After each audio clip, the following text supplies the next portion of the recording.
स्वागत है दोस्तों हमारे यूट्यूब चैनल पे। आज की इस वीडियो में बात करने वाला है क्लास 12 का शर्मा गेस्ट पेपर 2022 की। देखिए आप लोग 2023 में आप लोग का शर्मा गेस्ट पेपर नहीं निकला है ना, आप लोग का समुद्र निकला है। तो आप लोग क्या कीजिए कि जो आप लोग का 2022 का जो शर्मा गेस्ट पेपर है उसका तैयारी कीजिए, ठीक है। अच्छे तरीके से तैयारी कीजिए और उसके साथ साथ चैप्टर बाय चैप्टर आप लोग क्वेश्चन आंसर कर लीजिए। और मैं चैप्टर बाय चैप्टर भी आप लोग को इंपॉर्टेंट क्वेश्चन बता दूंगा, क्योंकि आप लोग का जो एग्जाम है वो नजदीक आ चुका है। आप लोग का एडमिट कार्ड फाइनली निकल चुका है, ठीक है। तो चलिए वीडियो को स्टार्ट करते हैं। देखिए आज का जो आपका फर्स्ट क्वेश्चन है क्या है, उराव। आपका जो यहाँ पे उराव डैश राज्य के निवासी है, ठीक है। तो उराव जो है वो झारखंड राज्य के निवासी है, ठीक है। उराव जो जनजाति है वो झारखंड राज्य के निवासी है। ऑप्शन नंबर 2 बिल्कुल राइट आंसर आपका हो जाएगा। चलिए आगे देखते हैं। आपका अगला प्रश्न क्या है, किसने परिभाषित किया जाति एक बंद वर्ग है, ठीक है। किसने परिभाषित किया था कि जाति जो है वो एक बंद वर्ग है। तो आपका जो ऑप्शन नंबर 1 दिखाई दे रहा है मजूमदार एवं मदन ने कहा था, ठीक है। मजूमदार एवं मदन ने। चलिए अगला प्रश्न देख लेते हैं। अगला प्रश्न आपका क्या है, कौन सी भारतीय समुदाय की सर्वप्रथम विशेषता है, ठीक है। तो यहाँ पे क्या बोला जा रहा है कि कौन सी भारतीय समुदाय की सर्वप्रथम विशेषता है। तो सर्वप्रथम में आ जाएगा वर्ण व्यवस्था। आपका जो ऑप्शन नंबर 1 दिखाई दे रहा है बिल्कुल राइट आंसर हो जाएगा वर्ण व्यवस्था, ठीक है। चलिए आगे देख लेते हैं। आपका जो अगला प्रश्न है, नागरी समुदाय की कौन सी विशेषता है। तो क्या हो जाएगा, स्त्रियों का उच्च परिस्थिति, जनसंख्या का अधिक घनत्व। और ऑप्शन नंबर 3 भी हो जाएगा इनमें से सभी, यानी ऑप्शन नंबर आपका 4 बिल्कुल राइट आंसर हो जाएगा इनमें से सभी, ठीक है। चलिए अगला प्रश्न देखते हैं, संयुक्त परिवार की कौन सी विशेषता है, ठीक है। संयुक्त परिवार की कौन सी विशेषता है। तो बड़ा आकार, सामान्य संपत्ति, सामान्य निवास। तो ऑप्शन नंबर जो 4 दिखाई दे रहा है बिल्कुल राइट आंसर हो जाएगा इनमें से सभी 5 का, ठीक है। चलिए अगला क्वेश्चन देखते हैं, लैंगिक विषमता का सामाजिक सुसूचक किसे कहा जाएगा, ठीक है। किसे कहा जाएगा। तो घरेलू हिंसा को कहा जाएगा। ऑप्शन नंबर 1 बिल्कुल राइट आंसर हो जाएगा घरेलू हिंसा, ठीक है। चलिए आगे बढ़ते हैं। अगला प्रश्न क्या है, भारतीय संसद 2 सदनों में विभाजित है। प्रथम सदन को लोकसभा कहा जाता है और द्वितीय सदन का जो नाम है वो क्या कहा जाता है, ठीक है। तो राज्यसभा कहा जाता है। ये क्वेश्चन सेट 2 में भी आपका है। भारतीय सदन को जो प्रथम सदन है उसको लोकसभा कहा जाता है और द्वितीय सदन को राज्यसभा कहा जाता है। चलिए आगे बढ़ते हैं। अगला प्रश्न क्या है, उपनिवेशवाद का संबंध किससे है, ठीक है। उपनिवेशवाद का जो संबंध है वो किससे है। तो देखिए उपनिवेशवाद का संबंध आपका साम्राज्यवाद से है, यानी जो अंग्रेज लोग उपनिवेशवाद उन लोग जो साम्राज्यवाद उन्हीं को कहा जाता है, अंग्रेज लोगों को, ठीक है। तो इसीलिए क्या बोला जा रहा है कि उपनिवेशवाद का संबंध किससे है। तो साम्राज्यवाद से है। ऑप्शन नंबर 4 बिल्कुल राइट आंसर हो जाएगा, ठीक है। चलिए आगे बढ़ते हैं। निम्न में से प्रजातंत्र का चौथा स्तंभ कहा जाता है। तो किसे कहा जाता है। तो जनसंचार को कहा जाता है। किसे, जनसंचार को। चलिए आगे बढ़ते हैं। निम्न में से आदिवासी आबादी सर्वाधिक किस राज्य में है, ठीक है। तो यहाँ पे क्या बोला जा रहा है कि निम्न में से, जो नीचे में 4 राज्य दिए हुए हैं आपका, उनमें से किस राज्य में सबसे अधिक आदिवासी है, ठीक है। तो किसमें है आपका छत्तीसगढ़। ऑप्शन नंबर सी बिल्कुल राइट आंसर हो जाएगा छत्तीसगढ़। चलिए अगला प्रश्न देखते हैं।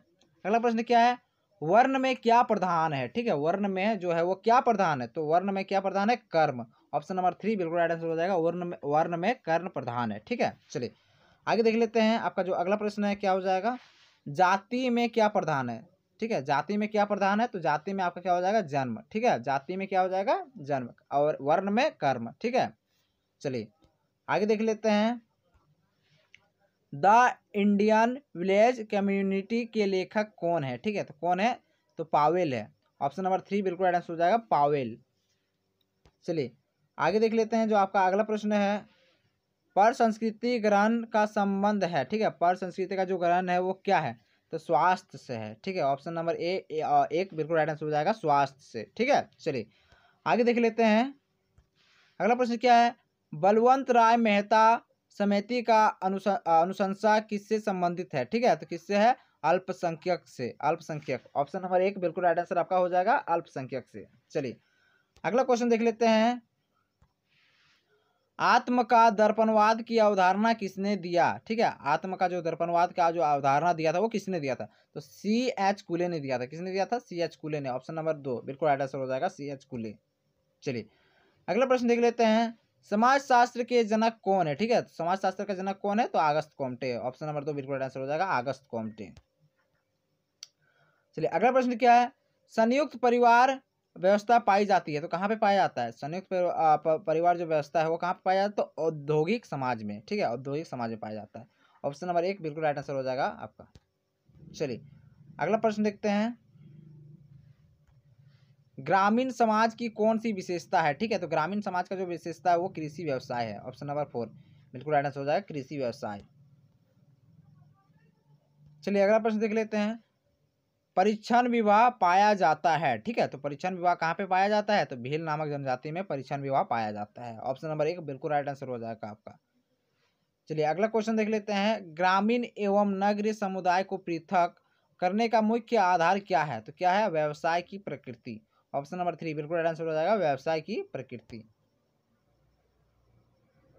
चलिए अगला क्वेश्चन देख लेते हैं, असहयोग आंदोलन की पृष्ठभूमि तैयार करने में कौन सा कारण महत्वपूर्ण रहा, ठीक है, तो कौन सा कारण यहाँ पे पूछा जा रहा है कि असहयोग आंदोलन चलाने में कौन सा कारण महत्वपूर्ण रहा था, तो सभी, यानी खिलाफत भी रहा था, खिलाफत आंदोलन, जालियांवाला बाग हत्याकांड, रोलेक्ट एक्ट, सभी इंपॉर्टेंट रहा था, ठीक है, तो इसके इसलिए इसका जो आंसर हो जाएगा सभी हो जाएगा। ऑप्शन नंबर 4 बिल्कुल राइट आंसर आपका हो जाएगा, ठीक है। चलिए आगे बढ़ते हैं, आपका जो अगला प्रश्न है,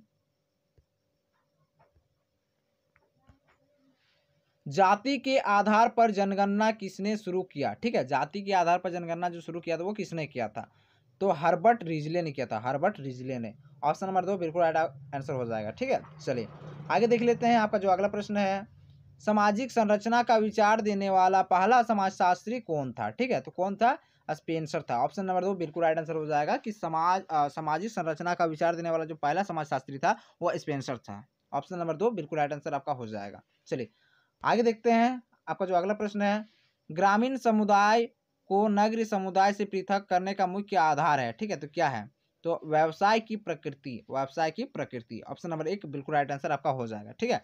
चलिए नेक्स्ट देखते हैं, निम्न में से भारत के किस राज्य में ईसाइयों की संख्या सर्वाधिक है, यानी अधिक है, ठीक है, तो केरल। ऑप्शन नंबर 4 बिल्कुल राइट आंसर हो जाएगा, केरल में है।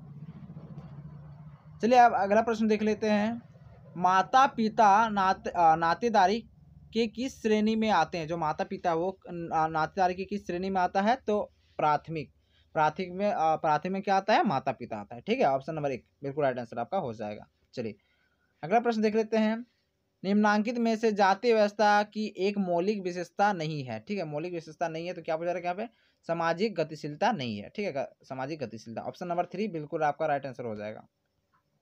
चलिए आगे बढ़ते हैं, जो आपका अगला प्रश्न है, प्रभु जाति की अवधारणा किसने प्रस्तुत की, ठीक है, तो किसने प्रस्तुत किया था, तो MN श्रीनिवास ने। ऑप्शन नंबर 4 बिल्कुल राइट आंसर हो जाएगा, MN श्रीनिवास। अगला प्रश्न देख लेते हैं, ग्राम पंचायतों में महिलाओं के लिए कितने प्रतिशत स्थान आरक्षित किए गए हैं, तो ग्राम पंचायतों में महिलाओं के लिए यहाँ पे पूछा रहा है कि कितना प्रतिशत आरक्षित दिया गया है, ठीक है, तो 33%, कितना, 33%। ऑप्शन नंबर 2 बिल्कुल आपका राइट आंसर हो जाएगा, 33%। चलिए अगला क्वेश्चन क्या है, निम्न में से कौन एक संस्था है, ठीक है, तो यहाँ पे क्या बोल रहा है कि निम्न में से जो नीचे दिया गया उसमें कौन एक संस्था है, तो विवाह जो है वो एक संस्था है। ऑप्शन नंबर 3 बिल्कुल राइट आंसर हो जाएगा, विवाह। चलिए अगला प्रश्न देख लेते हैं, आत्म का दर्पणवाद की अवधारणा किसने दिया, ठीक है, तो आत्म का जो दर्पणवाद का जो अवधारणा दिया था वो किसने दिया था, तो CH कूले ने दिया था। ऑप्शन नंबर 2 बिल्कुल आपका राइट आंसर हो जाएगा, CH कूले ने। चलिए आगे देख लेते हैं, आपका जो अगला प्रश्न है, भारतीय संविधान के किस अनुच्छेद के द्वारा लोकसभा में अनुसूचित जाति एवं जनजाति के सदस्यों के लिए स्थान आरक्षित किया गया है, तो आपका जो ऑप्शन नंबर 3 दिखाई दे रहा है, अनुच्छेद 330, अनुच्छेद 330, ठीक है। चलिए आगे देख लेते हैं, निम्नलिखित में से कौन एक जनजाति नहीं है, तो जनजाति जो है वो नहीं है, तो वो गोप हो जाएगा आपका। ऑप्शन नंबर 2 बिल्कुल राइट आंसर हो जाएगा, गोप एक जनजाति नहीं है।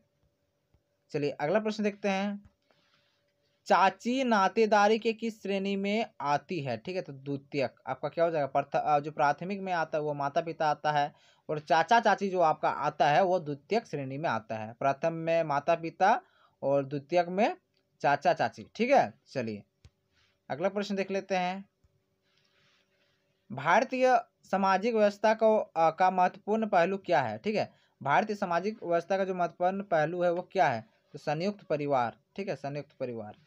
ऑप्शन नंबर 1 आपका बिल्कुल राइट आंसर हो जाएगा। चलिए आगे देखते हैं, निम्नलिखित में से भारतीय जाति व्यवस्था में परिवर्तन लाने वाला एक कारक कौन सा है? तो क्या हो जाएगा? शिक्षा। शिक्षा से ही भारतीय समाज में परिवर्तन लाया जा सकता है, ठीक है। तो शिक्षा, ऑप्शन नंबर 4 बिल्कुल राइट आंसर आपका हो जाएगा। चलिए आगे देख लेते हैं, आपका जो अगला प्रश्न है, स्त्री पुरुष अनुपात किस राज्य में सबसे कम है? ठीक है, जो स्त्री पुरुष अनुपात है वो सबसे जो कम है वो किस राज्य में है?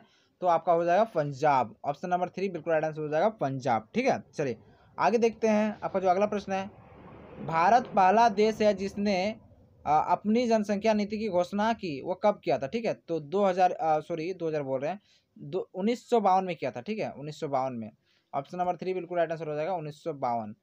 भारत में पहला जो देश में जनसंख्या नीति घोषित किया गया था वो कब किया गया था? तो 1952 में, ठीक है। चलिए आपका जो आज का आखिरी प्रश्न है देख लेते हैं, निम्न में से कौन जनजातीय धर्म का स्वरूप है? ठीक है, तो कौन है? तो टोटमवाद, ऑप्शन नंबर 3 आपका बिल्कुल राइट आंसर हो जाएगा टोटमवाद, ऑप्शन नंबर 3, ठीक है। तो चलिए आज का जो सेट 3 वो खत्म होता है, मिलते हैं जो आपका सेट 4 और 5 दो सेट आपका रह गया है, और उसके साथ मैं आपका chapter by chapter important question करा दूंगा, और ऑब्जेक्टिव हो सब्जेक्टिव हो दोनों मैं करा दूंगा, ठीक है। चलिए मिलते हैं नेक्स्ट वीडियो में। जय हिंद, जय भारत।